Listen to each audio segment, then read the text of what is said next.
Il faut toujours avoir un temps d'avance sur la contrefaçon. Donc au bout d'une dizaine, douzaine d'années, il est d'usage de renouveler le billet, d'introduire de nouveaux signes de sécurité, de sorte qu'on renforce encore la confiance que les gens peuvent avoir dans le billet. Elles sont beaucoup utilisées pour toutes les petites transactions. Donc un billet de 50 € ou de 100 €, on le sort quand même moins souvent que le billet de 5 € ou 10 € qu'on peut utiliser pour acheter sa baguette.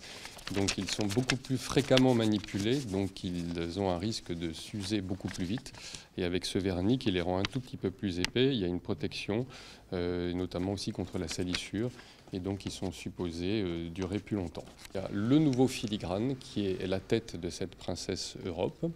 Et puis l'incliné, il y a notamment donc ce chiffre émeraude, c'est-à-dire que le chiffre des 10 € a été fait avec une encre dont la couleur varie quand on fait bouger le billet, qui passe du bleu profond au vert émeraude. Aujourd'hui, on est sûr que 100% des distributeurs automatiques de billets sont adaptés au nouveau 10 € et que globalement 95% de tous les matériels, c'est-à-dire notamment aussi tout ce qui est automates qui permettent de payer avec des billets, sont adaptés. Et on espère que les 5% qui restent seront extrêmement vite.